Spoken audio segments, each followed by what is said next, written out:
start with Wendy. And okay, so if you please note the meeting's being recorded in case you want to do something about that in terms of your own images. We're going to ask the panelists to sketch their understanding of the following two questions. First of all, the question, why is futures literacy relevant to the 21st century? And the second question is, what are the core competencies of futures literacy? This roundtable is organized by the Master in Social Foresight of the University of Trento. We have the Secretary of the Masters with us tonight. Yes, he is keeping control of us all. So those are the two questions. And for the speakers' purposes, just to keep the time, because I know how these things go, we will be showing you when you're getting close to the end of your talk, your allotted time. Wendy Schultz, Director of Infinite Futures, is the first up to speak. We also have Roberto Polli, the UNESCO Chair in Anticipatory Systems, Sohail Inayatullah, Tamkang University, amongst others, Graduate Institute of Future Studies, Lydia Garrido, Dean, Chair of the UNESCO Chair on Socio-Cultural Anticipation and Resilience, and a wonderful person, Alina Segubai, Dean of Faculty of Human Sciences, the University of Namibia, and Real Miller, who you may have heard of, who happens to be head of Foresight at UNESCO. Wendy, may I invite you to kick off with why you think futures literacy is so relevant in the 21st century? Thank you, Ted. I appreciate it. And thank you, Roberto, for organizing this. I'm looking forward to it with interest. Can everyone hear me all right? Very clearly. Good. Glad to know my headset is actually working. Since I kick off, I think I should immediately start off with the name your large object of choice, elephant in the room, which is we are living in an extraordinary world-spanning time of crisis. Actually layered crises, of course, but the pandemic is what is currently shaking up systems all over the world. So if I can just,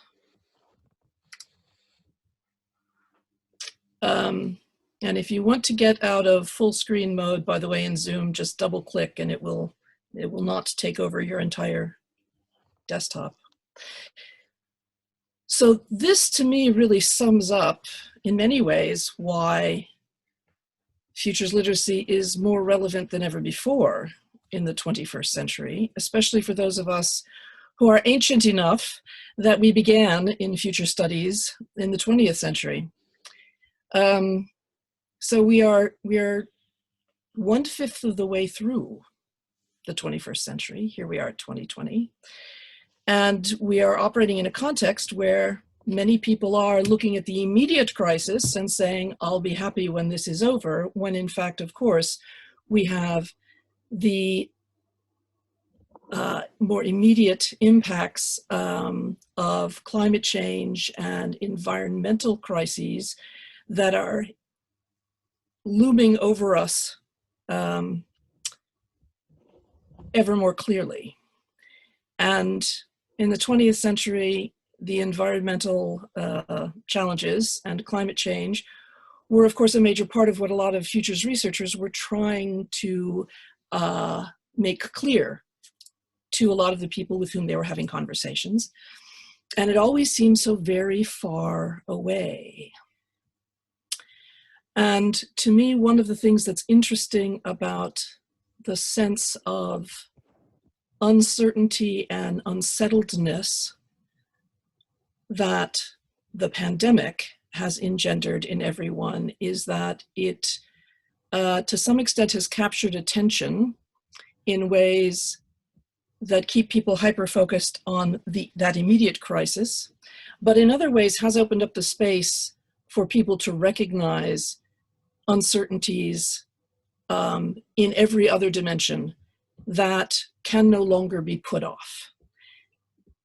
So debates and conversations and discussions of multiple images of the future that felt academic or merely imaginative extrapolations in 1980, when at the Hawaii Research Center for Future Studies, we first started talking about some of these changes, now, of course, have an immediate sense of onset within the next 5 years, 10 years, 15 years. So we're at this extraordinary moment when, more than ever before, what people particularly need from future studies, from futures literacy, from what I've always called futures fluency, is more time invested, more imagination invested, more creativity invested, more critique invested in narratives of hope that will energize us for what is coming. And to me, this really sums up the feeling. We are sitting on a saddle point, prepared to tip in either direction. It is utterly indeterminate which of the two directions we travel. So we are in a classic moment that the complexity theorists and the chaos theorists tell us about, in terms of a massive amount of turbulence, systems in flux. And we need to be having conversations about hopeful images of the future around which we can crystallize to come out of this, not by going back to normal, of course, but by moving forward and creating something better. So the turbulence of the present, it's rewriting all of our futures second by second, which is the other challenge as futures researchers. You get up every day and scenarios that you helped a group articulate yesterday have to be re-articulated because things are tipping that fast. So the possibility spaces of outcomes from chaos are being shaped by sensitive dependence on initial conditions, and those initial conditions reset second by second by second. What I thought was wonderful about this quote by Kim Stanley Robinson is that he reminded us that all of this needs to be embodied in a variety of ways. So the virus and other crises is rewriting our imaginations. What felt impossible has become thinkable. Fewer people are saying, that could never happen, in my experience, in my practice. We're getting a different sense of our place in history. We know we're entering a new world, a new era. We seem to be learning our way into a new structure of feeling. And to me, that is a reminder that we have to approach futures literacy, approach these reimaginations of the world, of ourselves, of each other, in ways that future studies, foresight, futures literacy, futures fluency, whatever you call it, is uniquely equipped and becoming better equipped every day with some of the fantastic work that is being demonstrated to us here in this summit. Better equipped every day to help us do that and to help us not only imagine it and engage in thought experiments, but embody it within our own selves and express it emotionally, express it in what we create for the environment.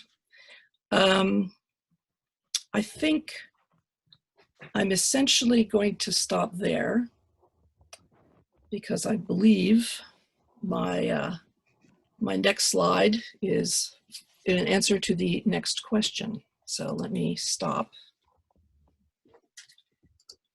and sum up by saying, sort of, you know, if not now for future studies, foresight, literacy, everything else that we all do as a community, when? This is the time. Great. What a great start. Thank you, Wendy. That's totally brilliant.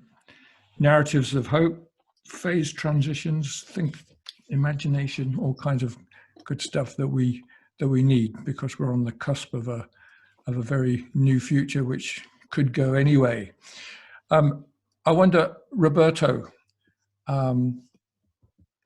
it's your turn to step up and tell us why, for you, futures literacy is relevant in the 21st century? Go ahead. Thank you, Ted. I second every single word said by Wendy, but I would like to add two further reasons.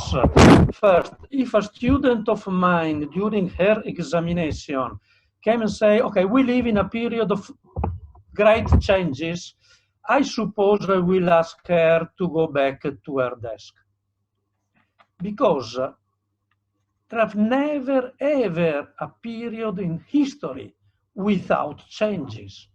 Admittedly, there have been periods with more changes, a period with less changes. Okay, no problem for that.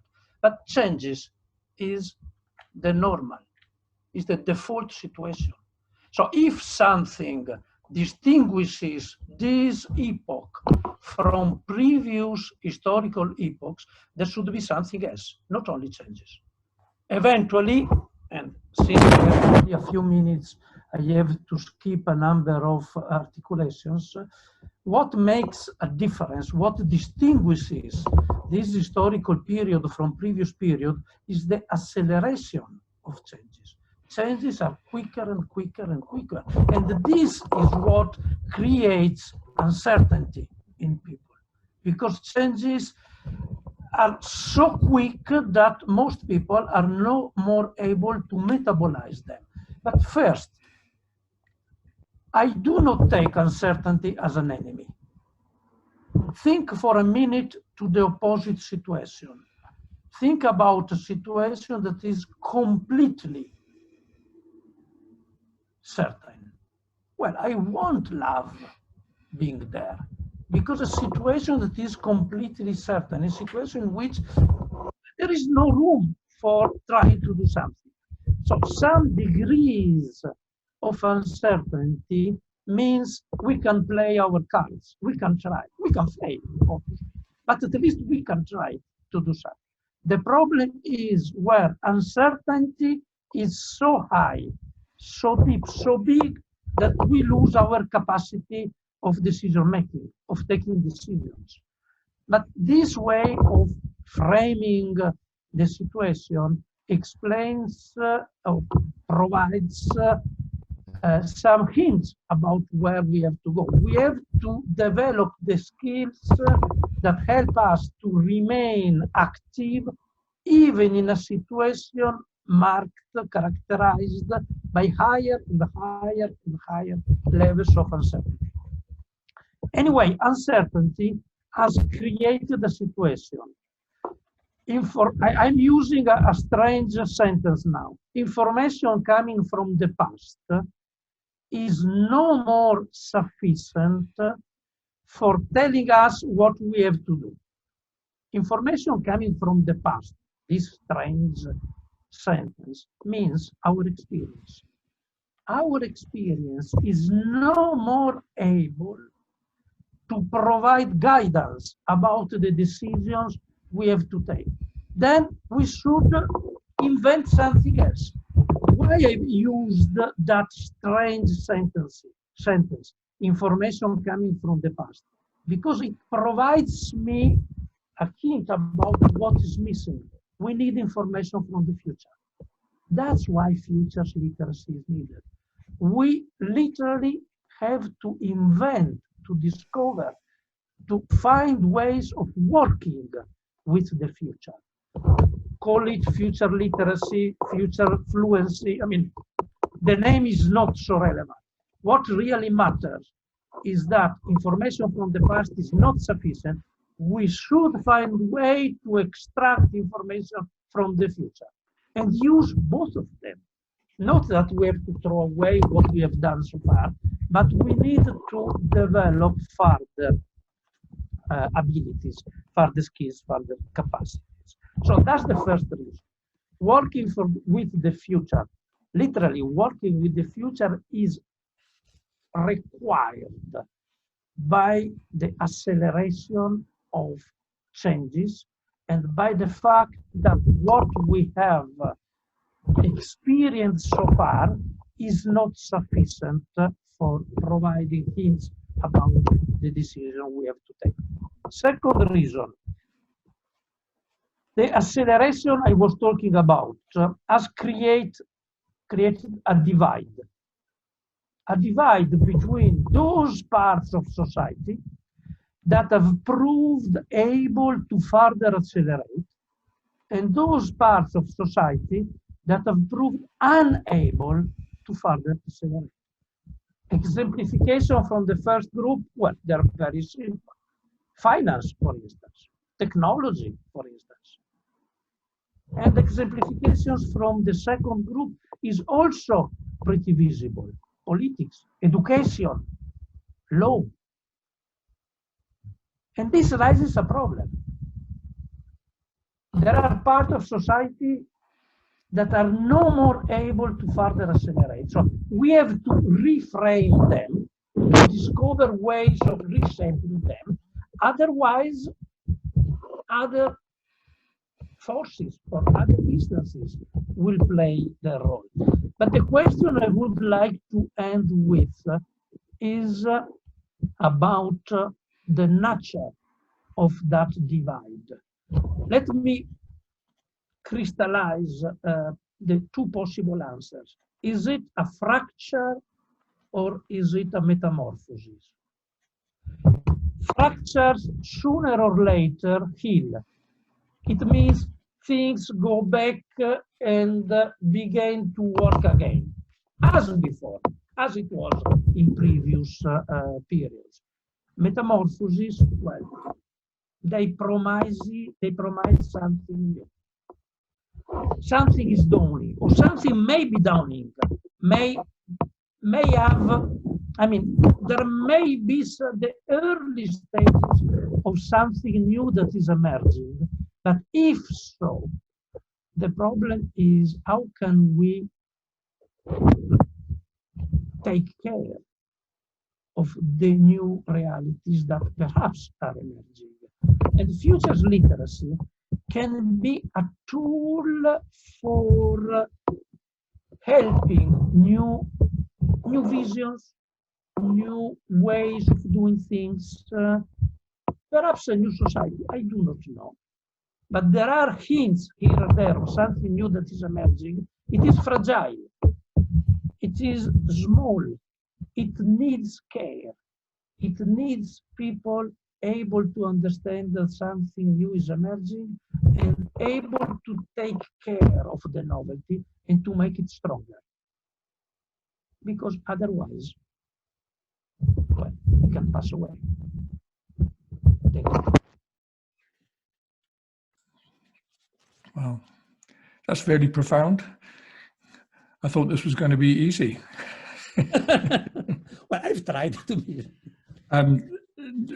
Roberto reminds us of the uncertainty, and the futures literacy gives firstly a kind of sense-making mechanism, not just knowledge and information from the future, as it were, but also senses as well, I would say, bearing in mind what Wendy said about the narratives of hope and so on. But also highlighting the emancipatory power that future literacy, we would want a futures literacy to bridge divides, to ensure the metamorphosis was to a better future, and empower and kind of give the power that competence over futures literacy will have. At least that's my brief take on it. Let's move on before somebody tells me I'm completely wrong.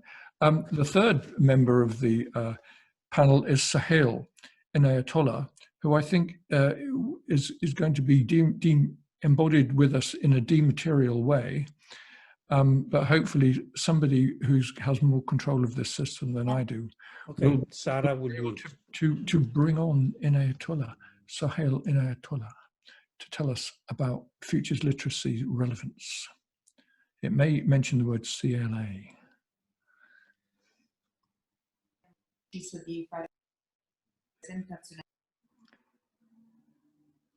the voice. Sarah, oops. Perfect. There's about 100 people in the room, and they asked me to Thanks, Roberto and colleagues, for this chance to make some informal comments on futures literacies and capabilities.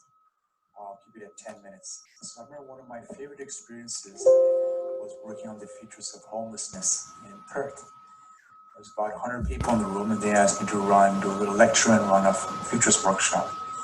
I think what stood out there for me and others was I asked them, what are some ways we can ensure failure? So by 2030 or 2040, Perth looks like an American city, meaning homeless people everywhere. This immediately got them to think about what are the factors that ensure systemic failure. They thought about that, okay, we continue only market behavior. We don't have ways to deal with mental health issues of homelessness. We don't have ways to give the homeless short-term or long-term homes. So immediately they thought of, aha, if we do nothing, we'll ensure failure. So what worked there was we got them into futures consciousness, futures literacy, without even asking them what's their preferred future. Once we did that part, then we moved to preferred future release. So in one sense, that's one way to get people into the future, enhance futures literacy. Now, recent research by Professor Gopal Chen, he looked at pre-test, post-test of Tamkang University students. What jumped out in the research with statistically significant levels, one, students who've taken futures courses, they're more open to alternatives. So they've understood scenarios, they've understood not one way thinking, many way thinking. That's a key component. Second, they're more optimistic about the future. They have a sense that the future can be better. Third, there was a real sense that doing foresight futures, anticipatory work well, means transdisciplinary work. Having experts from many disciplines all learning from each other. Again, with the homelessness workshop, it was very clear we had a large bank there which came just to give money. We had people with mental health, mental illness expertise, and they said, wait, it's not just about money, it's about well-being as well. This transdisciplinary nature was crucial and critical. The last part that Chen talks about is the core narrative shift. It shifted from basically you're on a train, there's only one direction, to in fact you're in a large ocean liner. There's many choices, many possibilities. Of course, movement, shifting directions is not always easy, but there is that possibility to shift direction. So this begins a discussion of key capabilities of the future and certainly how we can define future literacy in ways that are capability based. I do a lot of work with law enforcement, and I know a speech I gave a few months ago, one of the things they asked me, what should they tell young students? What should you do when you grow up? And one way again to talk about future literacy, I always suggest we join organized crime. Of course, there's a hush in the room and it's what do you mean organized crime? This is a law enforcement workshop. And the notion I want to get people to ponder, reflect on, well, why is organized crime doing so well in COVID-19 era and in other eras? One, far more flexible, adaptable, agile, opportunistic, reading the emerging signals of change and making quick decisions. And not afraid of failure. So here's the emerging future. Let's experiment. Actually, let's try this. Let's try that. Now, of course, my conclusion is don't join organized crime, join organized virtue, or be virtuous. But still, here's the notion in changing conditions. Organized crime can be far more futures literate. And those of us working in law enforcement, doing law enforcement futures. So putting that together, in terms of critical success factors of doing futures, enhancing capability, for me, the first one is learning from the future. So in workshops, I always begin with to try to have people imagine the impossible. What today is impossible to do for your country, organization, institution, if it was possible, it would make things for the better. So immediately the capability that develops is, aha, I've been learning from the past. How do I learn from the future? Now, to enhance this, I always ask, what's the use future? What's the institutional practice that does not work, that you keep on doing, that you stop doing? Is it the industrial model of factory education? Is it silos? What is it that's not working? Is it when we work with the Asia Development Bank, just giving money for infrastructure and roads, In fact, community making, infrastructure for information is far more important. So this shift straight away asks, what's the US future? First, what's unimaginable, possible that we can do, ultimately? Second, what's the US future? So we've done that well. Now there's a sense we need to shift away from the past and the present and move elsewhere. And that becomes the anticipatory part, emerging issues analysis. What's coming down the road? Is it blockchain, 3D printed foods, peer-to-peer energy systems? Now at this chance, what I see then, people of course are overwhelmed with information, then we use scenarios. What are some possible alternative futures? And for me, today I frame it as no change, marginal, adaptive, radical. Here's how the world is changing, how will we respond personally as an institution? Now that gets people far more futures literate. We can immediately see if we do nothing, here's how we'll end up. A large Malaysian university I was working with a week ago said, if we do nothing, we'll be the museum of 2040. This got them to set up a trajectory from doing nothing to the radical change, actually becoming a well-being, dynamic, chaotic garden of the future. And if I've done that well, then another future's key capability is the ability to envision where you wish to go. With homelessness, here's the future we don't want, but I also want everyone to get clear, here's the future I do want. So then I make day-to-day decisions, whether it's my thought patterns, my behavior, our thought patterns on where we wish to go. So work we've been doing with UN SCAP for Asian regional futures, it was clear if we continue seeing it just my air, then pollution pandemic spread. So if it's our area, our air for 2040 in the region, what do we need to do? How do we create not an Asian confederation, how do we get enforceable legal mechanisms to ensure pollution pandemics don't spread? So it's very clear, let's work on our vision for 2040 and then of course go backwards. And that's the last factor here. How do we make the vision more plausible? Sabotage comes in, we can't do it, it's too difficult, it's very much Sisyphus. How do we transform that metaphor from Sisyphus to going down a stream? There's rocks, but we're using futures to navigate, and everything is easier and easier and easier. So there's partnerships work, so we're working together to create this desired future.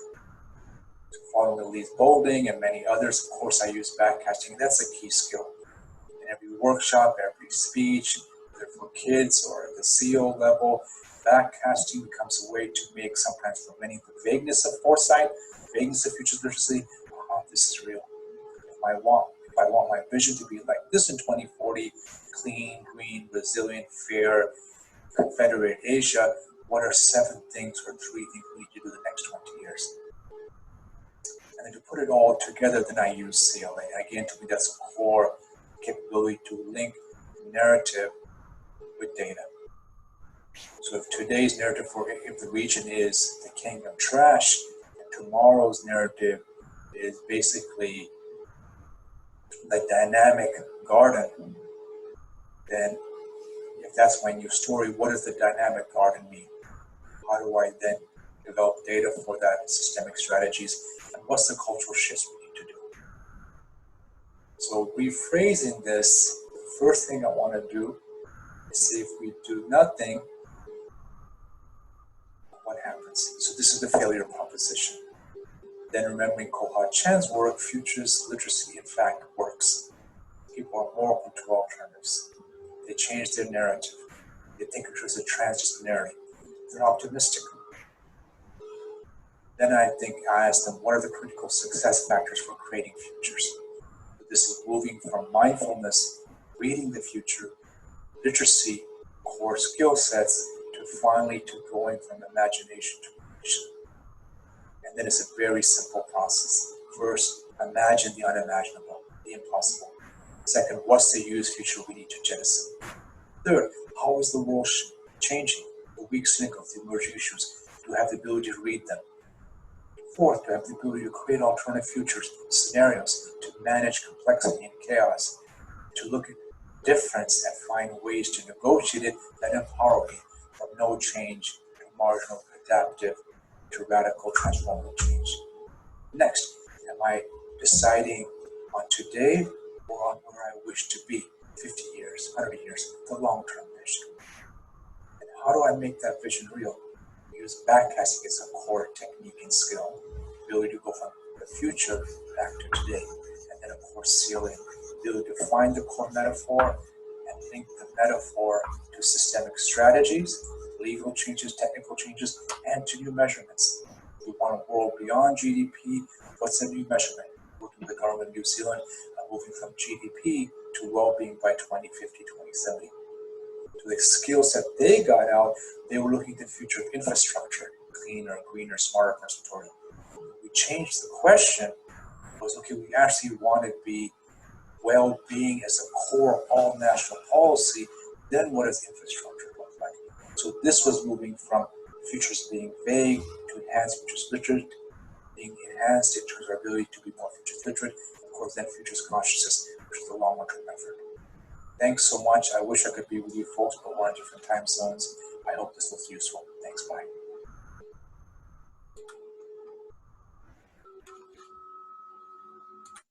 Okay.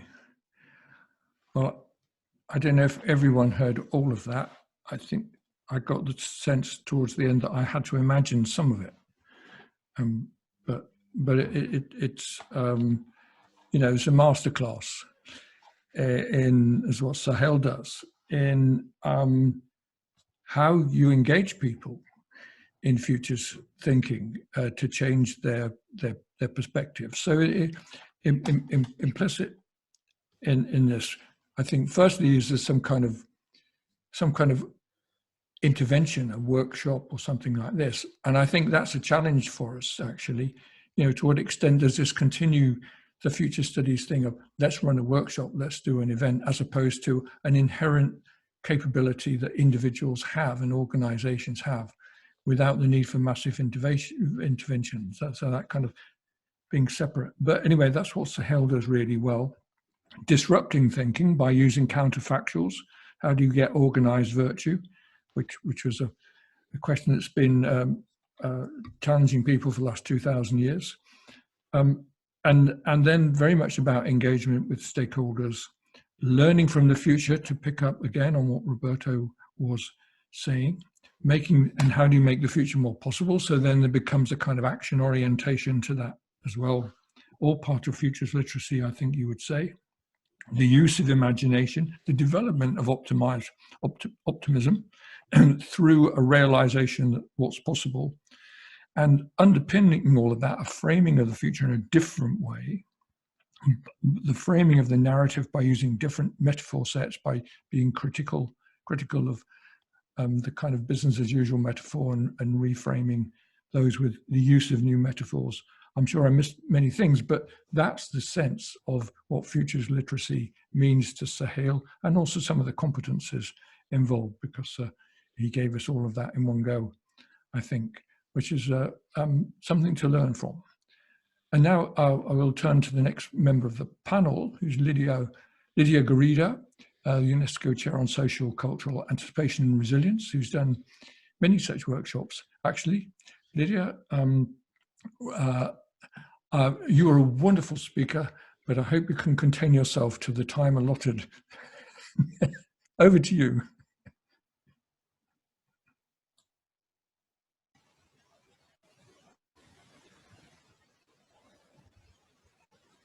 I can't hear you yet, Lydia. Could you turn your volume up? That's better.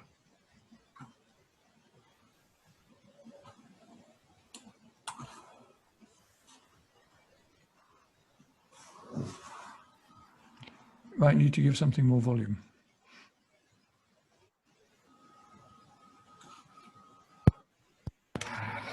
And now? Hello? Hello. Now it's okay? Okay, well. Yeah. Thank you very much, Ted. Thank you very much, Roberto. Thank you very much, all of you.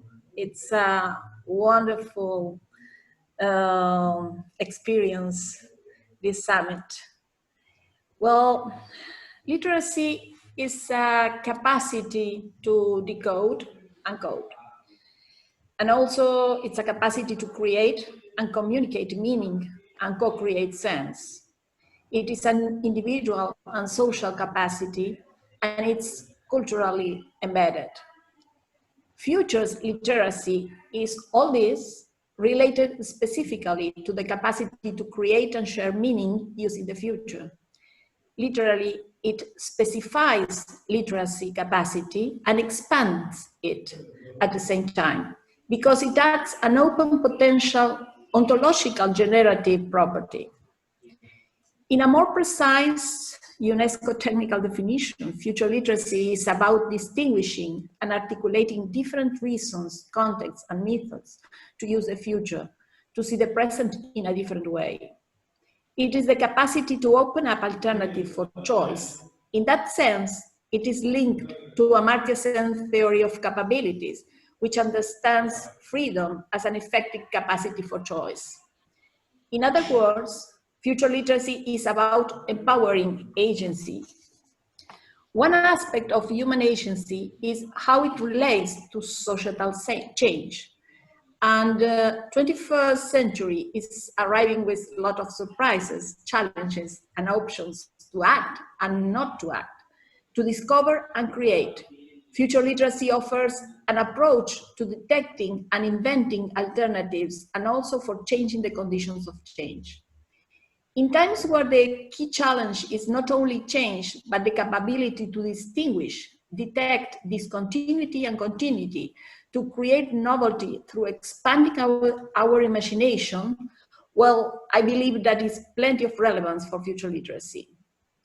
I want to say something from my other hat as a sociocultural anthropologist. I find that future literacy enhances our understanding and capacity to have some kind of influence, incidence in societal change. It allows us to realize that our perceptions and the efforts that occur in the context of sociocultural change and continuity are in large part related to why and how we imagine the future.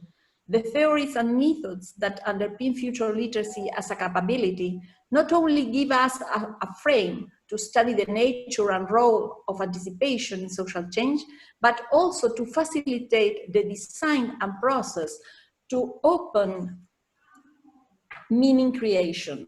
For example, future literacy laboratories for novelty provide one way to expose what Real calls the elementary particles of anticipation, providing new ways to grasp and deploy individual and collective transformation. Future literacy theory and methodology are pertinent for the anthropological and ethnographic stance, since anthropologists work in the here and now with people perceptions, imaginaries, and beliefs linked to how it relates to action, decision-making. Future literacy, understood as a capability, is perfectly compatible with the participant observation methods that are the main approach to generating knowledge through field research in anthropology. People's speculations and imaginaries on probable, desirable, and possible futures reveal different ways to configure reality, and in particular, shed light on the anticipatory systems, models, and assumptions that are used to both perceive and act. Such explorations are well served by detecting anticipatory assumptions through action, research, and practical learning using rigorous inter-transdisciplinary and multiple knowledge creation process. I find particularly interesting that being future literate enhances people's understanding of being and becoming protagonists in the making, not by imposing past ideas on the future, but facilitating collective and individual self-defining of values with transformative process. The learning experience within the context of COVID-19 is showing that we need a paradigm shift, broadening the frames of reference to construct reality, reframing the way we define problems and its transformations. If we start by widening the circle that confines the known and urgent problems within the parameters that create them and move on to different ones and leave it open, we would be widening the space of possibility and the capacity to transform them. To do so, it would be the key to articulate the reductionist, reactive, linear types of logics to which we are accustomed, to the logic of the complexity of systemic, relational, and integral anticipation. As a futurist, I see future literacy becoming the reason for future studies for all what I said before. Thank you. Unmute myself. Lydia, thank you for that beautiful introduction. May I ask you one question, which is, why is it specifically, why is futures literacy relevant in the 21st century?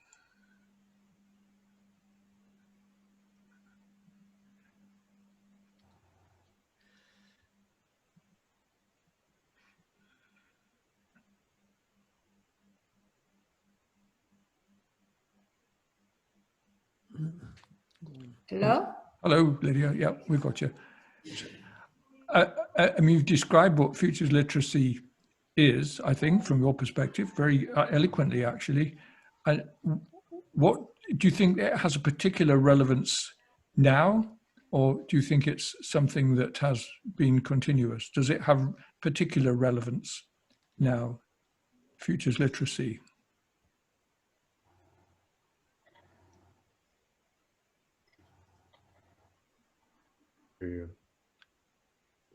Hi, Lydia, are you with me?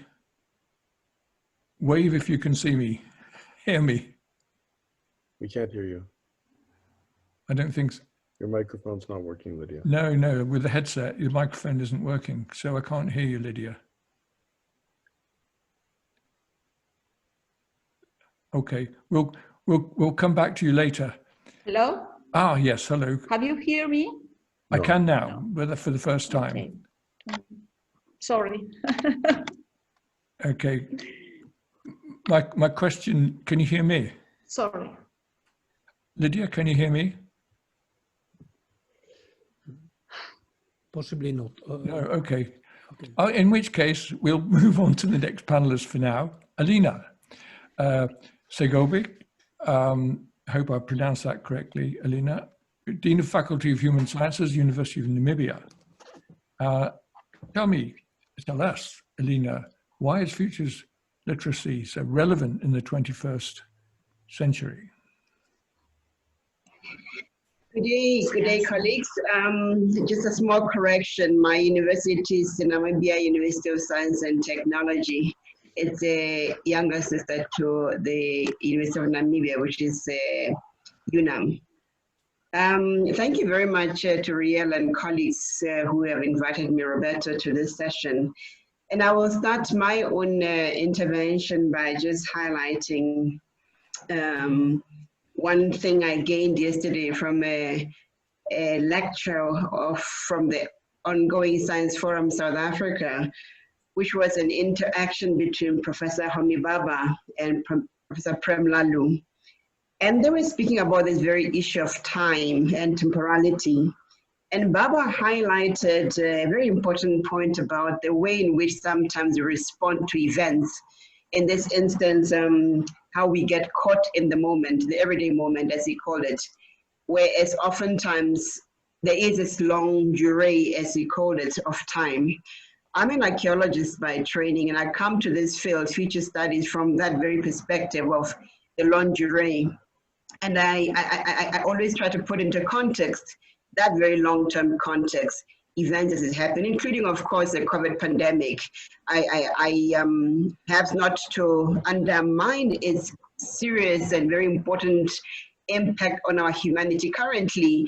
I put it into the context of other calamities that have befallen humankind from the time when we became human, starting whether it's from the Rift Valley to more recent times. But I wanted to come to this issue from a very different point, and it's from the point of view of the literary text. And I start with the title of the book by a biographic book of former president, Madame Ellen Johnson Sirleaf, which is This Child Will Be Great. And she tells how just after she was born, a visitor came and looked at her and told her mother, this child will be great. Now here's somebody who would write this memoir after becoming president. But this is after suffering untold, I'd say, violation during her career as a struggle liberation hero, one would say. And I take it in the same context as Mandela's own journey during and beyond his time in incarceration. And I also put it into that context of that text, which of course was an imaginary text, but based on history or historical facts. And that was the 1976 volume by Alex Haley called Roots. So where Johnson Sirleaf placed herself in the future and looks back at herself to the time when she was foretold that she would be great, Alex Haley takes us on a journey of a few hundred years of a family trying to refine their own roots. And in that, for me, is a question of what it is that we do in the future. What are we looking for in the future? And I come to this from a very African decolonial perspective, in that looking into the future is not just a simple act of, creative thinking, but for many, especially from the point of view of the African person, it would have been a very necessary act, because people were looking for something very deep. This was freedom, whether one is looking at the period of the transatlantic slave period or in the colonial period. People were always looking into the future as a place where they needed to live, which is where their freedoms would lie. So the future as anticipated was a place where something very important had to happen. So people had necessarily to become very hopeful. Therefore, I think at this moment when we look at a decolonial lens and take it into this current discussions and discourse about scholarship epistemologies, it's really clear that from the point of view of, I'd say, those who are unfree or who quest for freedom, the future and futures literacy are very important tools of liberation. It is not just liberating the mind or the creative spirit, it's liberating the human being. The quest by, for example, South Africa, ironically, when Alex Haley wrote Roots, that's when young people, very young children in 1976 took to the streets in a moment of rebellion. But it was not just a moment that happened there and then. It had long been coming. It came with the 1913 Land Act. It came with the change of various legislations in the apartheid state to take away more freedoms of Black people. So the 1976 uprising, as it's called, was in fact a moment that marked a long history. When I look now, 40 plus years beyond 1976, what is it that we are still questing for as people?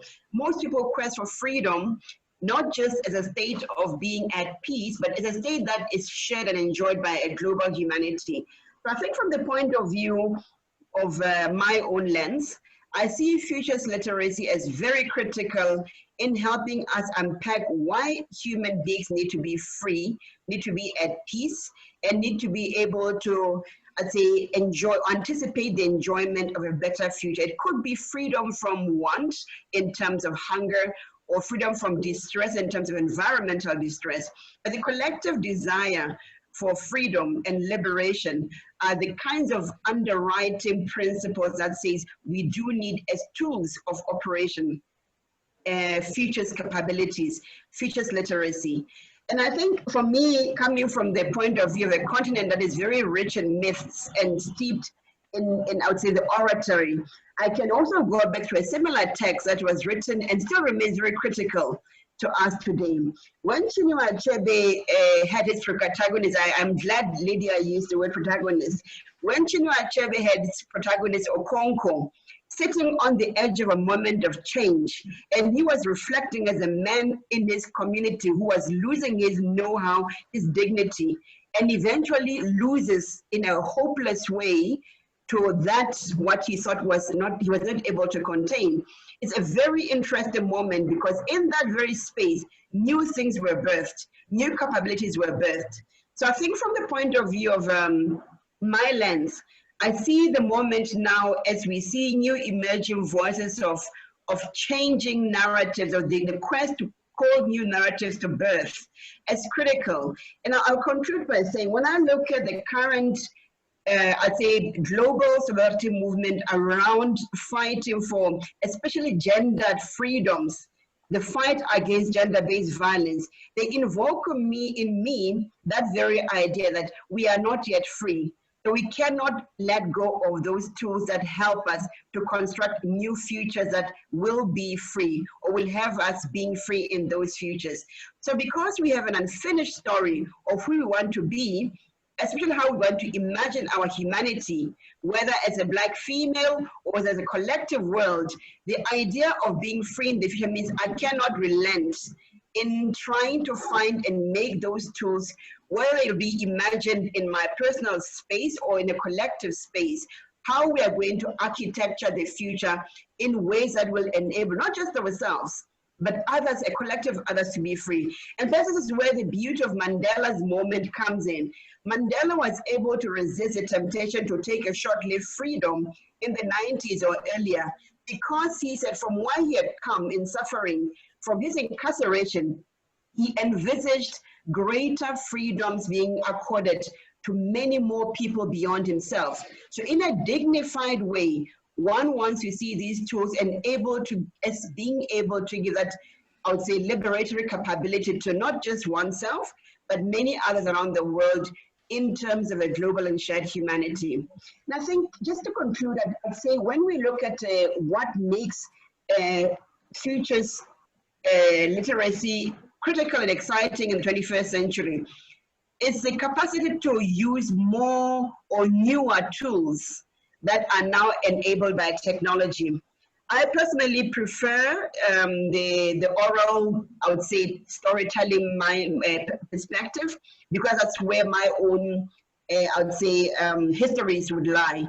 But I see now with new technologies, young people, especially as a young or youthful continent, young people are now able to co-create futures beyond their own small space, beyond their ethnic spaces, beyond their geographic captured spaces. They're able to transcend space and time, and therefore layers of imagination, to create new ways of unpacking the future they want, with tools that are now becoming much more available, that I would say cut across these divides that have divided us across time, space, race, ethnicity, language. And they're able to do that so much more potently than one could ever imagined in the 70s or in the 1860s or any other time period in the past.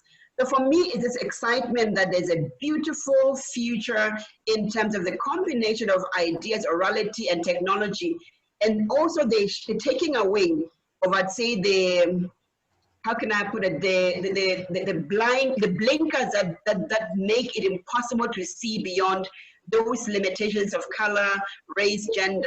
So we are now able to actually have an emancipated possibility of what human imagination can have, with, of course, the advantage of technology. I think that's where I see the future moving, in terms of a much brighter opportunity, not just for young people, but across age, for all of us as a common humanity. Thank you very much. Over to you, Ted. Thank you very much. Perfect timing, may I say. It's part of my job. And as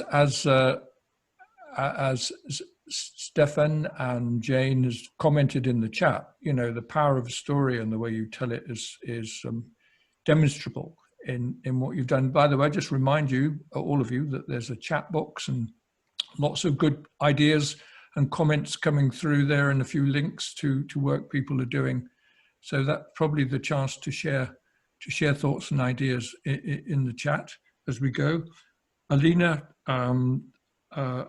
again, expressing the emancipatory potential of futures literacy, freedom, liberation. After all, Rosen did call anticipatory systems life itself. And I think there's something to take from that. And free, you know, freedom from, when people say I want freedom, I usually ask freedom from what exactly? But I think here it's very clear there's freedom from imposed futures, colonialized futures, even, and the ability to create and shape one's own futures using technology, using interconnections. And so there is hope, there is a narrative of hope in that. That was absolutely wonderful, Alina. And for now, we will come back to everyone, but let's move to Riel, who may have had some thoughts about futures literacy himself. Riel, why is futures literacy relevant in the 21st century? Thank you, Ted, and thank you one and all. Of course, it's an honor, privilege, and it feels very special to be able to talk to all of you today about this and in this context. So let me just say that as a big thank you. Start out. So it won't probably surprise many of you if I say that, in a sense, despite the hype, which is tactical, I don't think that futures literacy is particularly more relevant in the 21st century than it ever would have been at another time. In other words, I would roughly run it as follows. I mean, other than a kind of Harari backward-looking thing, which is, why did we stop being hunter-gatherers? What a ridiculous choice. But it wasn't a choice, of course. But reading and writing, so augmenting the human capacity to speak. Now, was that a good idea? I don't know. Was it a response or something worthwhile or important? In other words, in fact, I find the way we frame the question, and you'll forgive me, is to me part of the problem. I want to reject the ambitions of the past, since I feel they're deeply implicated in a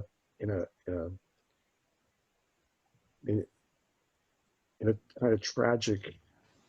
It sustains our alienation. In other words, we know, and this is not new, the last 300-400 years have been a discussion about how we've essentially launched ourselves onto this path of alienation. And a huge amount of what we do is simply figuring out how to tolerate the extent to which we're alienated from everything, from each other, from nature, from you name it. We've created a pretty horrible situation. And it's a tribute to our creativity, but this is not new either, that humans are able to, make do in really god-awful circumstances. You take the metro every day and you have to listen, what the hell am I doing with my life? And yet we think that that's the apex of achievement by building these faster and trains and these better conveyances. And I mean, it seems to me that that I have no reason personally to advocate this for the betterment of humanity, or for the betterment, or for addressing the particular crises that we're in. All I can say, and it's a personal preference, is that it seems to me that if we don't understand the relationship to time, let's say, and to complexity, that we're simply unable to use our senses and our ability to think. And so it's a very, in some ways, modest kind of thing. I mean, there's no contextual reason to learn to read and write per se. It's just that by learning to read and there's definitely no assurance that if you learn to read and write, you won't create Mein Kampf and fascism or make America great again. There's no inherent capability, does not offer progress. And this is a long-standing debate as well, is that, the meaning of better changes anyhow, all the time. So it's not about better. And so this, this gets into the ethics, I guess, Ted, and all that stuff. But I mean, where I think futures literacy seems pertinent, and I definitely appreciate everything that's been said so far by the other speakers, is a tactical kind of conjunctural issue, as Wendy said. It's that is what tipping points and complexity and chaos tell us. It's definitely what Alina says about liberation and the desire for liberation, and the Lydia says about understanding anthropology, and Roberto, about understanding change, and Sohail about articulating our hopes.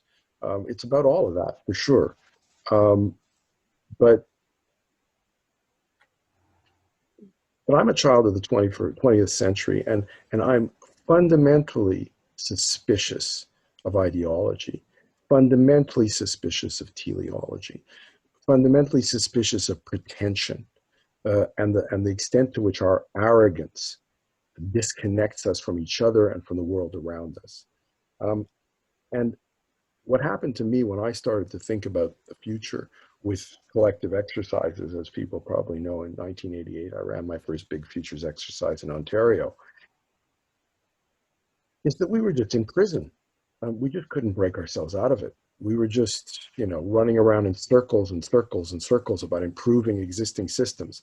And I looked at those systems and I said, make them perfect. And I still didn't like them. They still seemed appalling to me. So it feels to me that we're at a bit of an inflection point in the following sense, which is that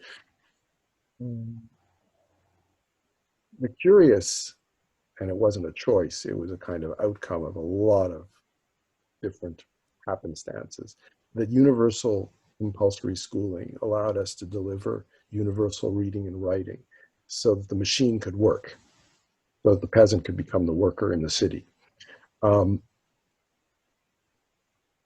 Seems to me somewhat similar to what we're facing today, which is that our aspirations, and here, Alina, I agree completely with you about the tools and about what we're doing right now. And some of you know I've been writing about that since the 90s. But we're in a position, it seems to me, at the moment, to use the decline of the vastly successful industrial system, and also the long-standing and very deeply embedded and highly effective, not consciously, but highly effective reproduction of systems of power. Whether it's the Great Wall in China, or the pyramids in Giza, or the Chichen Itza and the pyramids. I mean, our monumentalism, our fetishism of immortality, our desire to create security by reproducing the past, which is simply insane. I mean, it's crazy. It makes no sense, because the only certainty is change. And to base our sense of security on being able to secure certainty is an invitation to cognitive dissonance and psychosis. So, I mean, maybe we have a moment when we can augment this fundamental capability called anticipation, which I agree with the Rosen, definition. It's part of defining what life is about, and use that as a form of strategic choice. Not because I think that it'll save us or because it's intentional, but because it's simply an evident manifestation of something we can do. And faced with the frustrations and the horrors and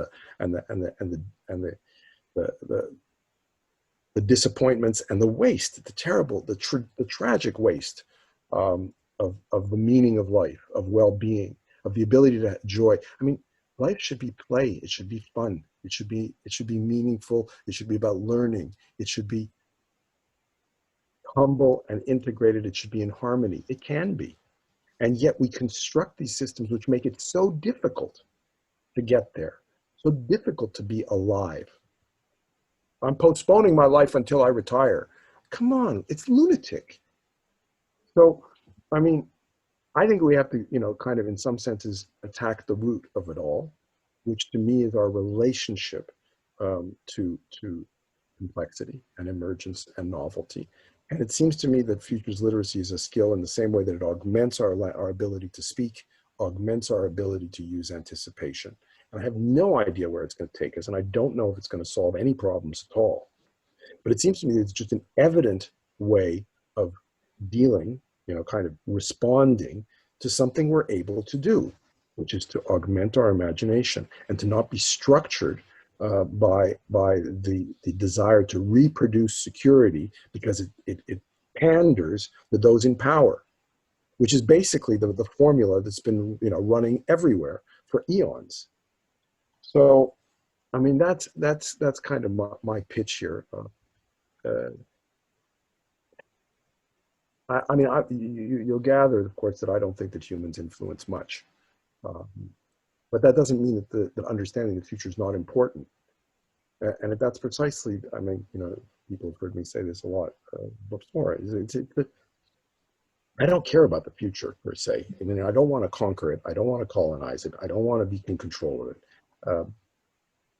I want to use it in a lot of different ways, some of which are about cooking dinner, some of which are about, going on vacation, some of which are about creating relationships and doing things, but not, by the way, making sure that my legacy will inhabit the nightmares of future generations or the dreams of future generations.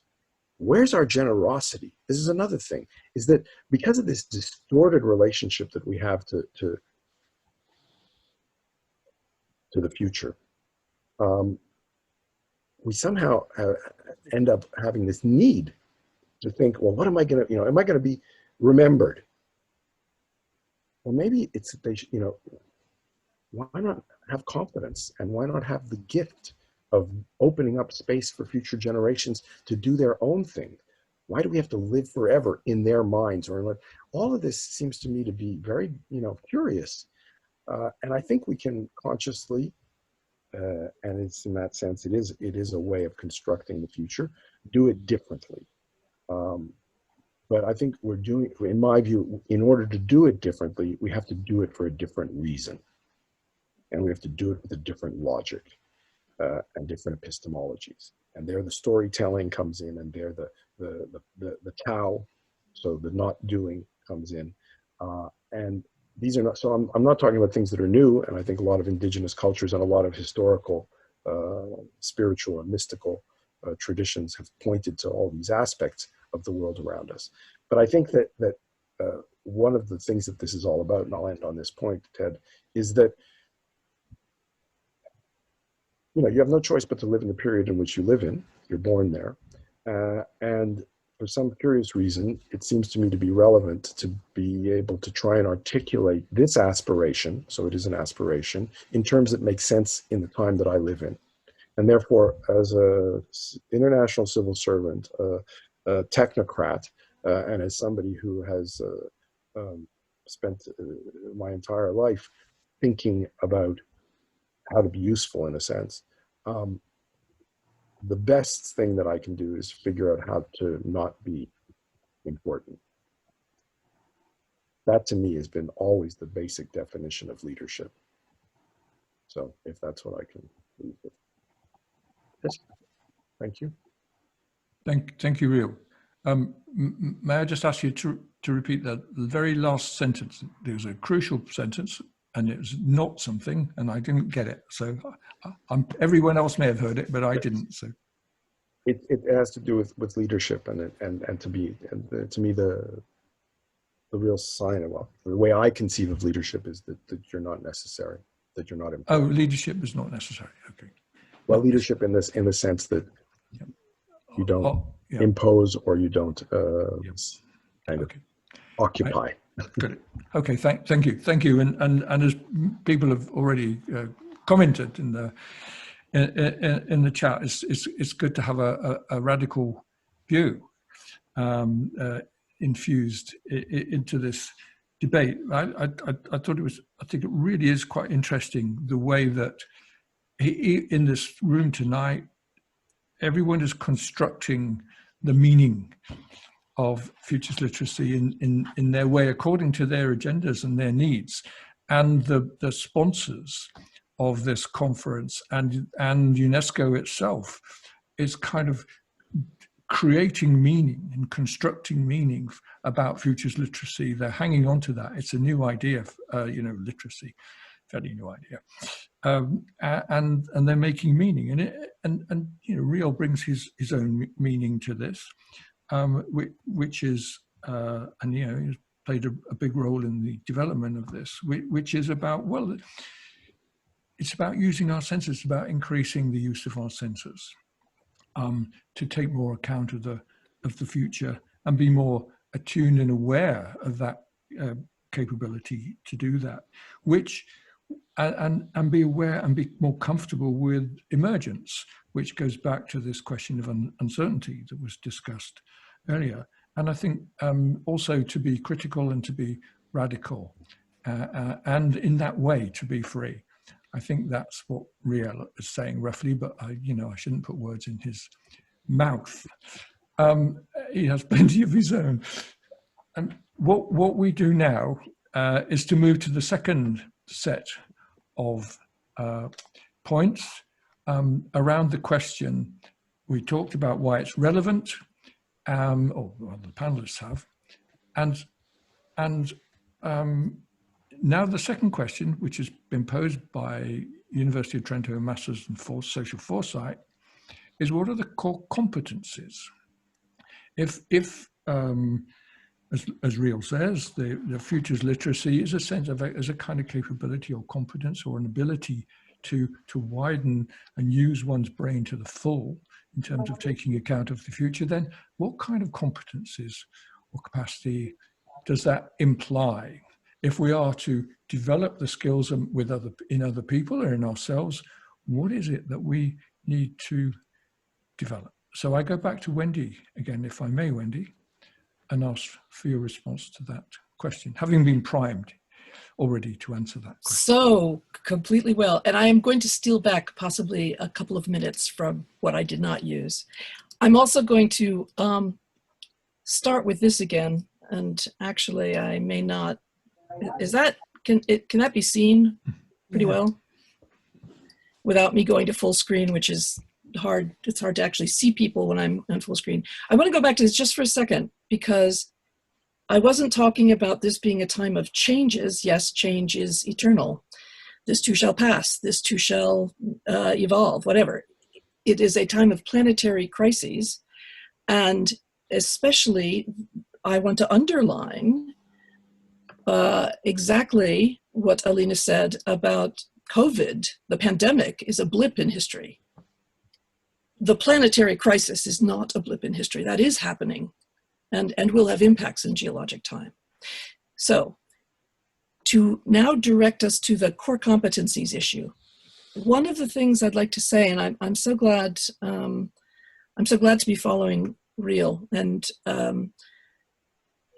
we have actually, colleagues of mine and I have often said at the end of workshops, ideally what we'd like to do is to have engaged you so well that we become irrelevant, that you have internalized futures foresight, futures literacy, whatever we're calling this group of tools.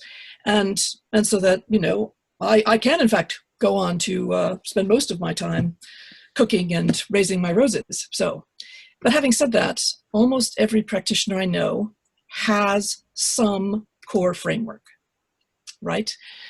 Because this is a huge field. You have to come to some of your own practitioner's sense-making. So this may not match your framework. I know from having known Sohail for years that his framework, my framework, lots of overlap. When I look at Peter Bishop and having come to agree on curriculum when I first taught at the University of Houston, we didn't conceptualize things in exactly the same way, but there was a lot of overlap. And so from my perspective, there are some core activities that are in almost all futures work. And associated with each of those activities are multiple tools, multiple competencies that you can pick up, right? So there are over 24 different approaches to modeling patterns of change, building pictures of alternative futures, exploring alternative futures. I've just finished a compendium putting together an inventory of over a dozen different ways of engaging people, envisioning workshops, and creating images of hope and narratives of hopeful futures. So we have a huge toolkit, and it is growing all the time. So in addition to these conceptual frameworks and tools and polylog guides that we're using and deploying to help people augment and amplify their ability to create generally original, newly constructed futures, narratives, and stories. And I'm going to come back to that as my final point. So we take these tools and we help people think new thoughts about the future. And of course, we always want to expand these capabilities, and the new generations, younger generations of futures, the people that are coming into this field are doing stunning work, taking us beyond what Alex Pang called for as Future Studies 2.0 into conversations about Future Studies 3.0, which have been hosted during this week.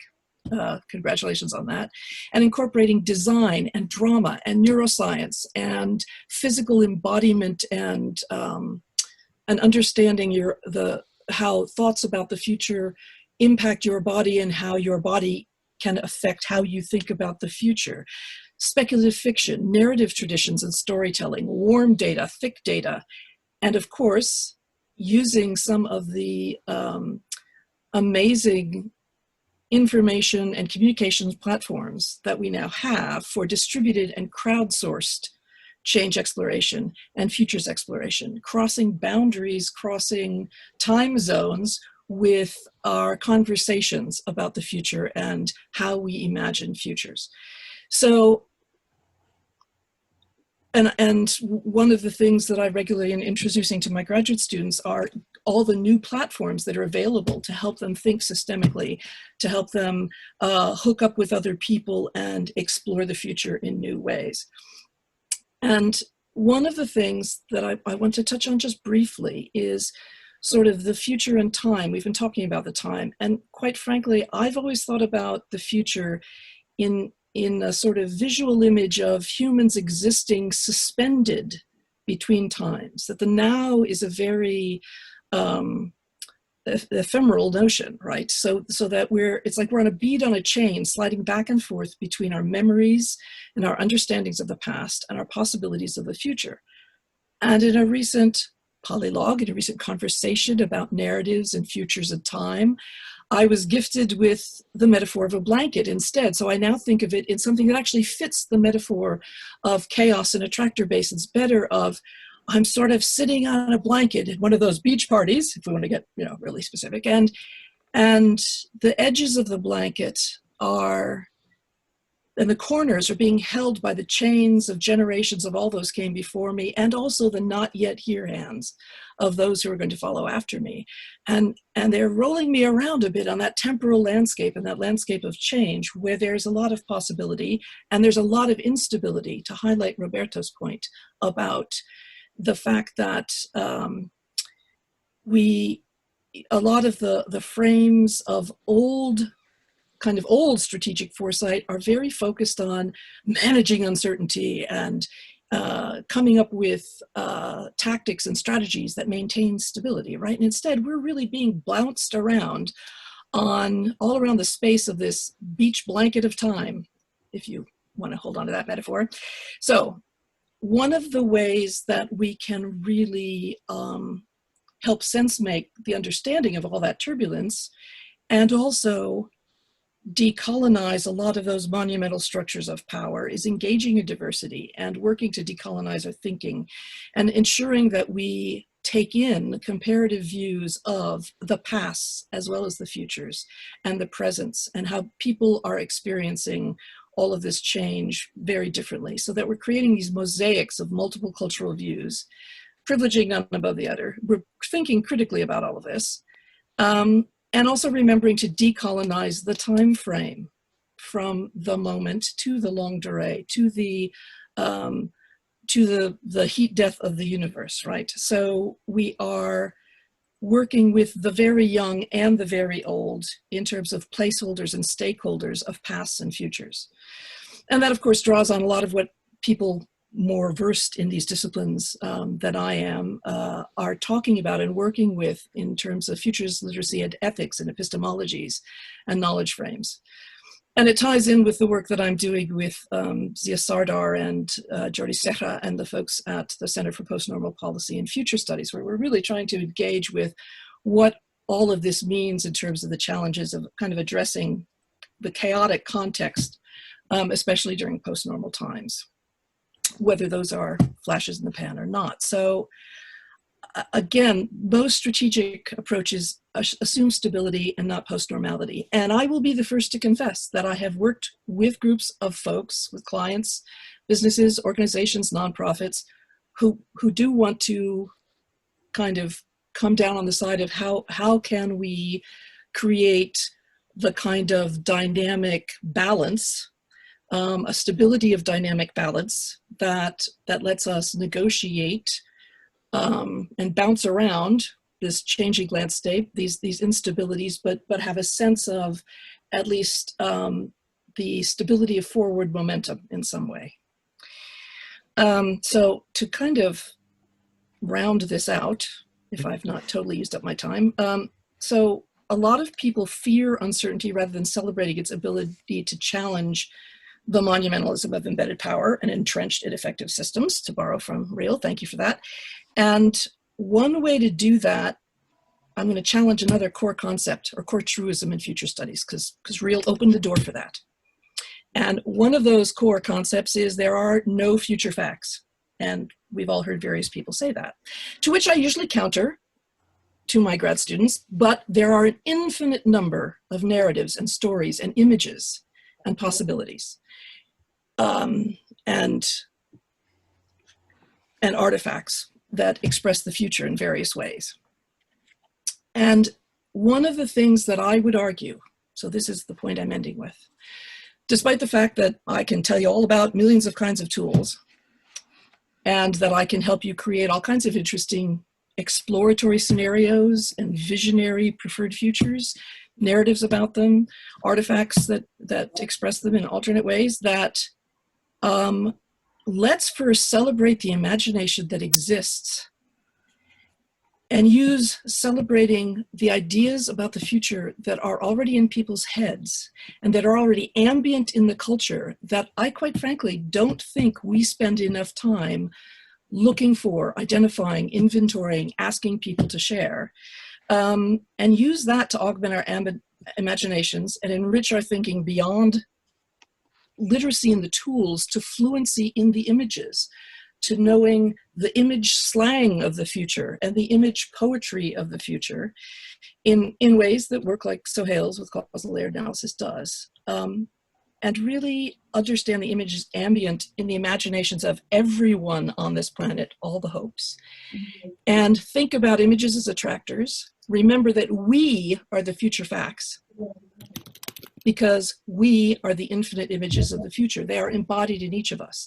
And one of the things that I would like to use some of these amazing globe-spanning electronic platforms we have to collect ideas and to collect stories and narratives to do is to not go in as a facilitator and say, I'm going to help you build a new image of the future, but first say, tell me your image of the future. I would love to have an understanding of all the stories that people already have in their heads about possible and preferred futures, all those narratives. I would like that to be shared somewhere. And we can do that now. We have, as they would say in the $6 Billion Man, the technology. So I would say the core competency is to listen and to hear with hope. Thank you.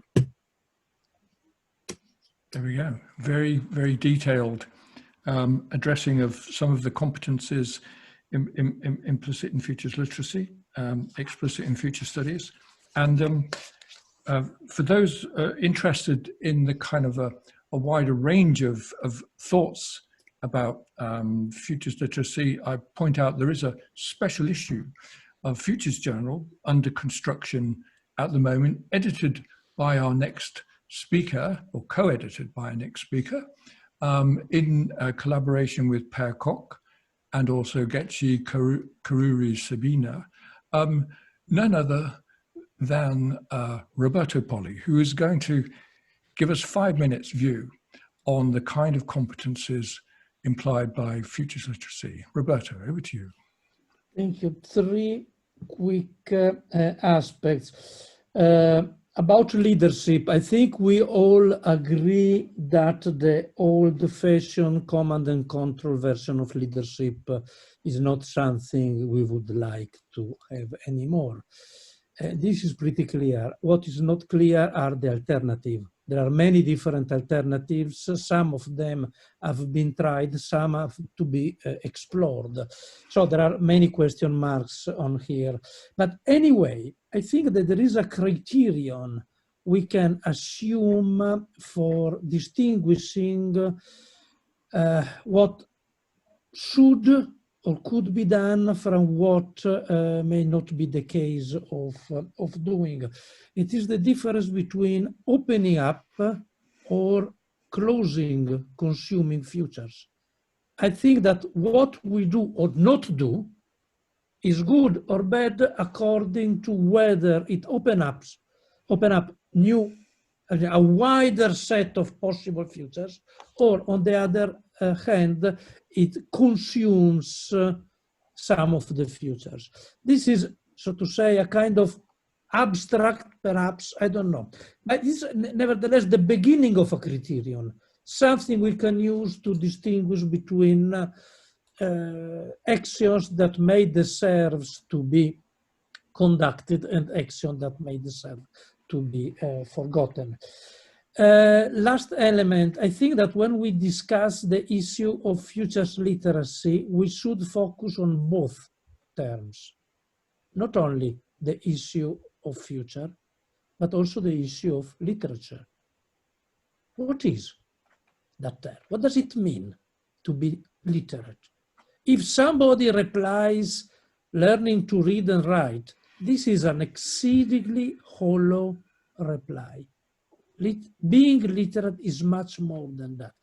To keep it short, I think that literacy is a form of freedom. Is giving the people the possibility to collect information if they wish so, on the topic they wish to collect information on. It's not something that is imposed. Is a tool, a possibility that people have to do things. Maybe positive, maybe not. Nevertheless, it's a possibility that people have. At the same time, it's a possibility for people to defend their dignity if they find themselves in a situation in which they have to do those kind of things.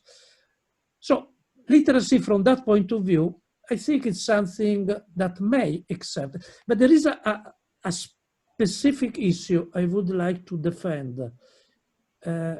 Literacy is important when it is for everybody, because people able to read and write, there have always been during the history of humankind. But things, perhaps, for some, have become different when that capacity has been spread and available to everyone.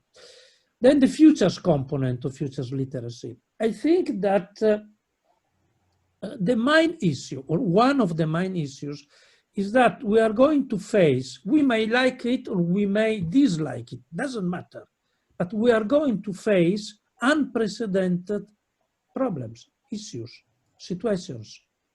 And we have to experiment. We do not know, we simply do not know how to face them.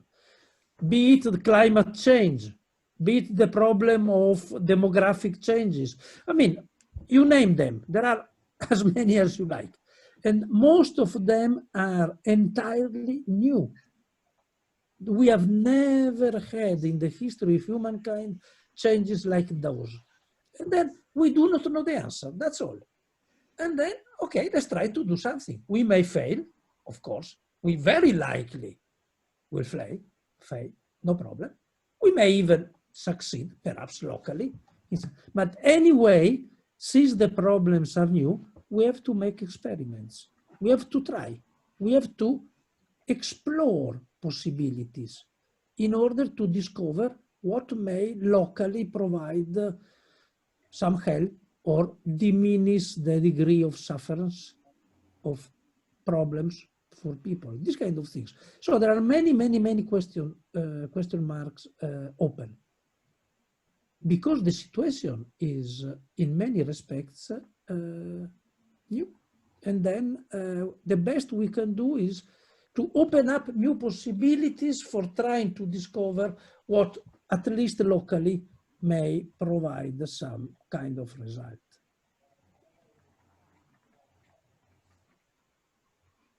I've tried to be as short as possible. Okay.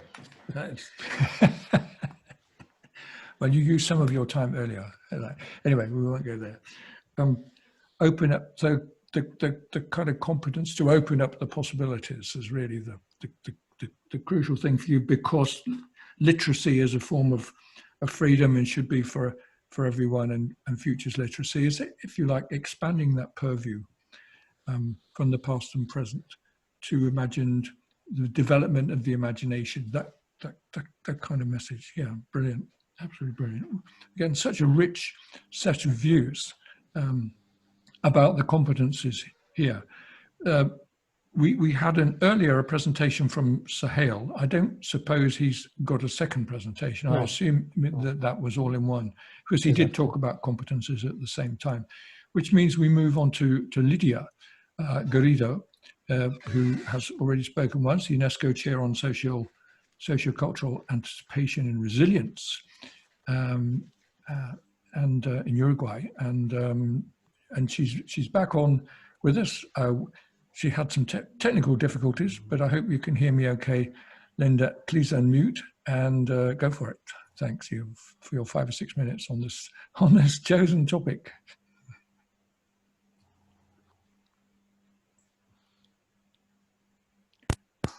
So, okay, I can hear you now. Now, yes? Yes. You are hearing me? I can hear you. Okay. Well, with the headphones, I can hear you, but without this, you hear me, but I can't hear you. Okay.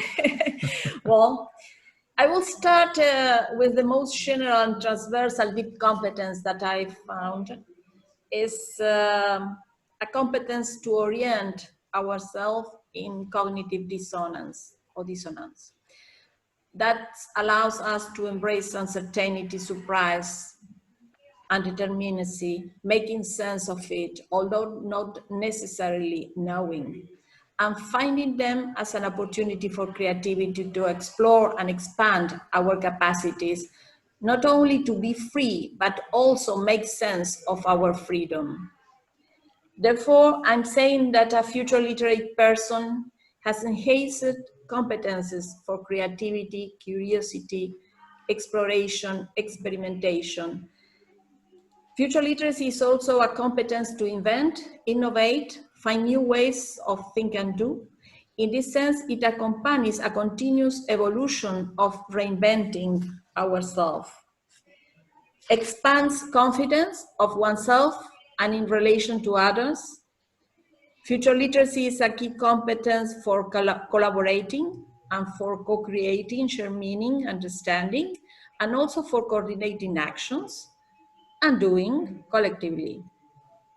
It empowers agency, but at the same time expands responsibility, because by empowering agency makes responsibility visible. And to close this short intervention, I say that future literacy is a competence for happiness, for enjoy doing and not doing, as Real said, and for making sense of the difference between doing and not doing. And maybe a short answer would be that core competence of future literacy is what we are seeing and experimenting during this paramount event of future literacy. So congratulations to UNESCO Future Literacy team for this initiative, and my kind regards for everybody. Okay. She's only just warming up, I would say. Okay, you got your headphones on again now. Give us a thumbs up if you can hear me, Lydia. Yeah, great. Thank you. Thank you for that. And this competence to orient ourselves, not necessarily with knowing everything, but just having an orientation and being able to release our creativity in that space. That was the sense I got from you.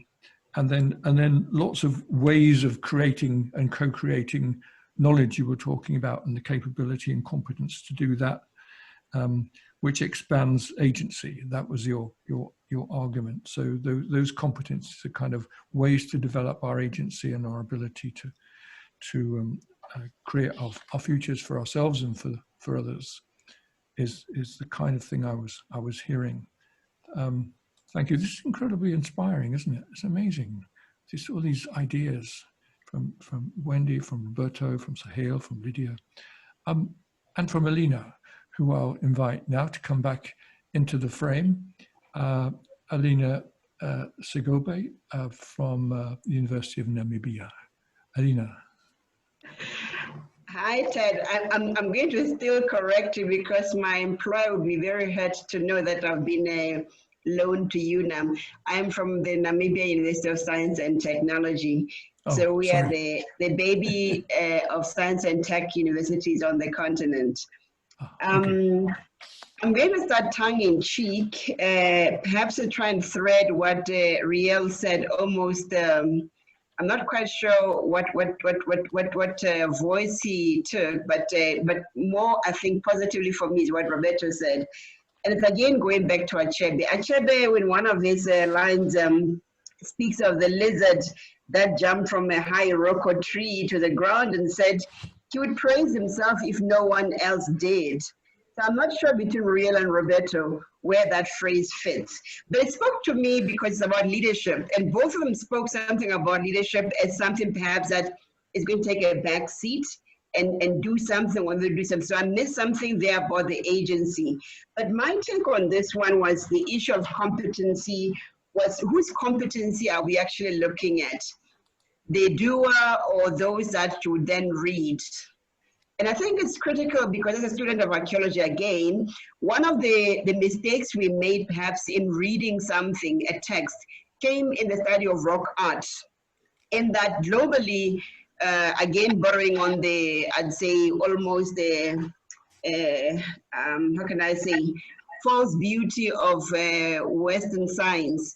The idea was that rock art was a language that was too simple to be able to have meaning because the makers of rock art we saw as Paleolithic, others who could not have been that smart. So that was the false departure point from which we wrote rock art. Of course, rock art being in one way coded language, but also for me very fascinatingly, literally cast in stone, spoke not only to the makers of rock art, but to the future. And it took someone like, and I'll quote a colleague who is in actually Pretoria, actually Johannesburg, South Africa, David Lewis Williams, who's a great archaeologist, anthropologist, who was able to decode the meaning, deep meaning of rock art when he went to the Kalahari and witnessed what we call shaman dance of the Kalahari people. And in that moment, he hit the nail, or the aha moment, you could say, that broke the boundaries of Western science as it perceived truth to be objective, cast in a tangible entity, and this other world of intangible, perhaps unimagined, unknown ideas. And was able to witness how the idea of the shamanic experience took a shaman to a world where they could experience and come back and codify, literally cast in stone, their knowledge, their understanding of the transcendental world. It also debunked a myth many had about Paleolithic others, in that there was also this notion of man the hunter having been the one who brought home the bacon, which was obviously a problematic thesis, but still is seemingly quite popular. And that was the fact that women were not just sitting by the fireside clapping their hand and dancing away, but they were the actual stage upon which the shaman could get power. So real, the idea of who actually has power to go into that world and bring that knowledge, assume there's a chap there who's always going to have that. In fact, it was the others on the sideline who were doing the song, the vocalizing of the moment that transports a shaman into that world, where he could receive that knowledge, where he would come back then into this world and either do something much more like healing or whatever else. So for me, it's our ability to break, as I think it was Wendy who said this, the shackles that we have between our idea of time, space, temporality and non-temporal, tangible and intangible. And when we can begin to play with those intersectional spaces, it's important then that we are able to see what we can do with this powerful tool. And I'll conclude by saying, again, coming back to the literature, the idea that you can actually live in somebody else's skin or under somebody else's skin is very important as a metaphor, because those who wrote how you can actually begin to feel in the, I'd say, the skin of the other, we're able to say you can take yourself and transport yourself and be embodied, as has been said, to be able to live, breathe the other. And this, again, for me, in the world that I know, happens a lot with spirit mediums. When people go to, for example, a rock shelter and begin to look for prayers, the shaman or the spirit medium is able to take the challenges, the problems, and embody them and go into this other realm and speak back in those voices that provide connections with these other persons who have troubles. And you see the same kind of tool being used by modern day prophets. They will come and tell you, I can see your trouble, that something is happening in your hood, in your background, and I take care of it. And of course, today you part with a couple of thousands of dollars, having gone to a plane somewhere to see this person, and you believe they will cure, take away everything that, or purge you of your worries. So for me, we have the chance in the way we're trying to reimagine the future, to get under the skin of all of those others who crave the capacity to take themselves into that future themselves and be able to translate. So our translational capability is critical to us being able to be meaningful or useful to many others who perhaps don't even want to imagine a future. So I tend to like the idea that we can have an empathetic capability. That means we can wear somebody else's skin without fear or favor and be able to share with them that knowledge that they perhaps desire and don't have the courage to go and get it themselves. And I like the idea of the COVID moment. And I'll go back to what Homi Baba said. Perhaps we need to die first to be able to be better thinkers. And this is what COVID did. It gave us this very fear, the petrified fear of our mortality, that we're not being able to think beyond our dead selves and begin to imagine the present in ways that can perhaps make a better future. Because before we were so happy, last year this time, we were doing Turkey and everything without any issue at all. But now we're being made to be so petrified that we are now able to be still and to think about the future differently. If you look at the poetry that came from this lockdown periods, many people talked about stillness, teaching them to begin to have a deeper eye, to look into things they would never have noticed. Besides clean air, open spaces, quiet spaces, we're able to appreciate things that we had completely cast away. So it's thrown into the rubbish bins, the sewage bins, everything that mattered. But the stillness that came with the fear of death because of COVID made us to be able to appreciate. So the capacity to appreciate that which we had cast away and reuse the tools of things that we had cast away is very, very critical for me in terms of becoming better futurists. Thank you so much. Over to you, Ted. Thank you. Thank you. Follow that, it's amazing. But you've really touched on an aspect of empowerment. I mean, many aspects, but this sense of, first of all, this kind of breaking through this petrified fear of our own mortality. You said, and the kind of development of courage to break free or to develop greater capacity to act on your images and imaginations of the future, and somehow to reset, as a shaman might do, reset your perspectives through that process. This is my rather Western interpretation of the view you're portraying. But I think it adds another dimension to the conversation about competences and capabilities and meaning within the actions of anticipation. And we get some fantastic comments in the chat, all kinds of ideas, and lots of good responses from the various comments that you've made. Okay, so our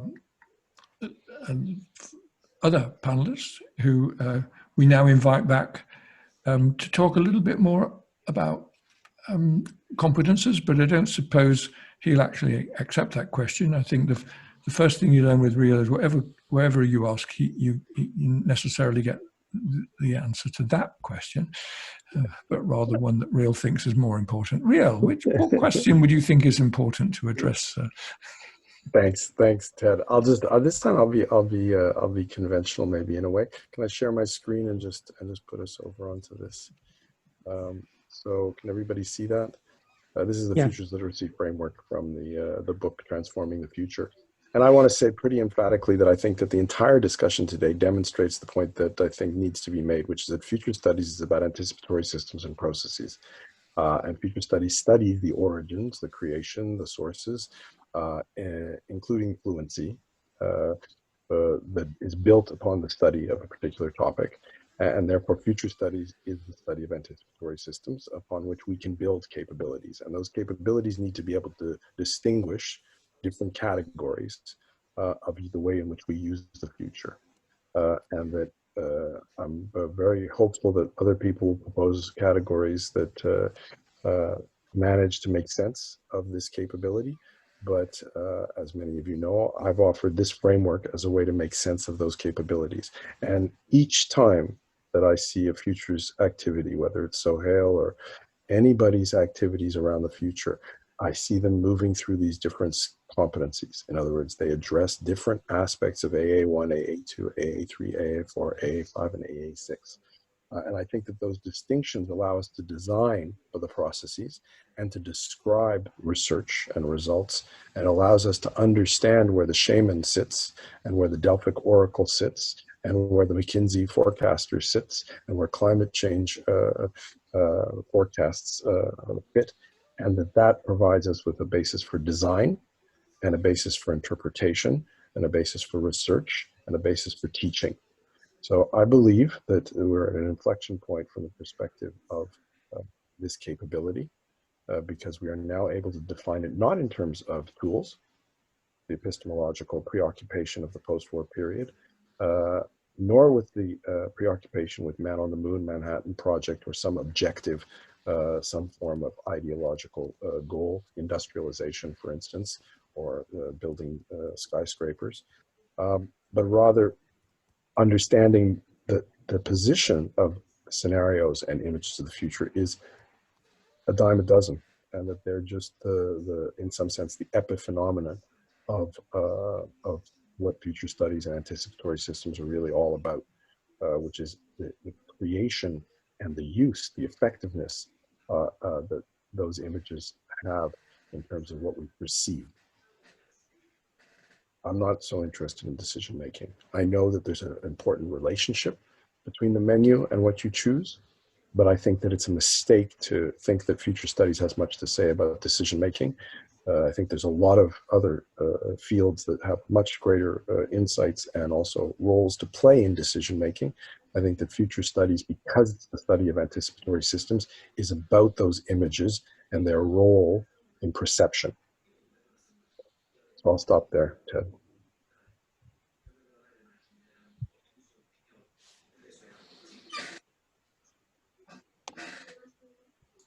Ted, we can't hear you. Yeah, no, I know. I'm just trying to. Yes, and if you want to know more, read the book. Yeah, actually, just one thing, Ted, that I should add, which is because Ilka's on the line, I should say that I think that it's a socially constructed competency. Because Ilka is definitely a champion of that point, and I couldn't agree more.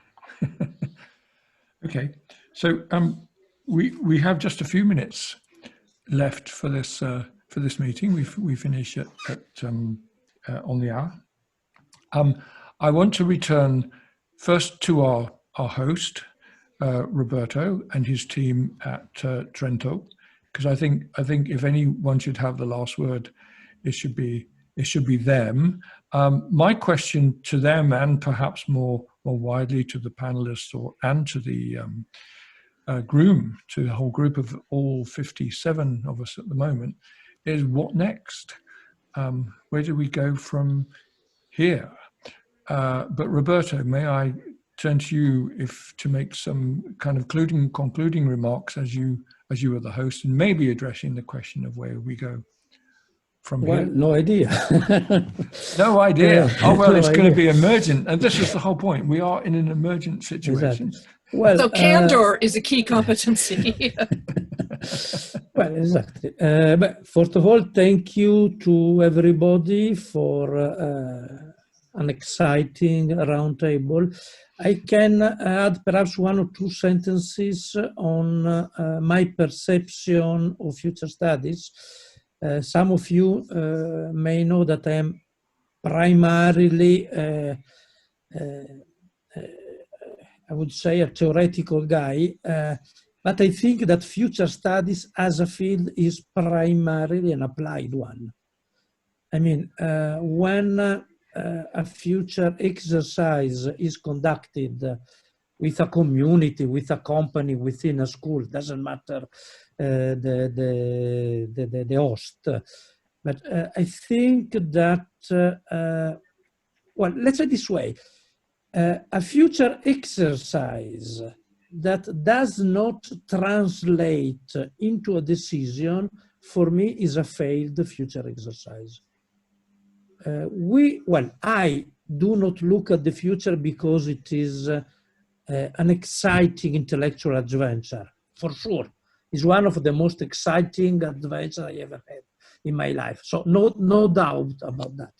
But when I work with, say, an institution, with a group, with a community, the future we explore within our exercises should translate into something, should become the source of decisions in one way or another. It's not my task, it's not my responsibility to frame the decision. It's their, of course, responsibility. But nevertheless, if a decision is taken, I think that that future exercise has been successful to some degree. If no decision is taken, I think I failed. I was unable to make me understood, to frame the exercise in a way that was suitable for their culture, for their way of looking at the future. So from this point of view, I think that the outcome is an important aspect of future studies. Of course, we do the step before that, because the decision should be taken by those that have a responsibility for that, be it the people of a community or the director of a company. But nevertheless, the fact that there should be an outcome should be part of the game. That's at least the way in which I understand the field and what I'm trying to do.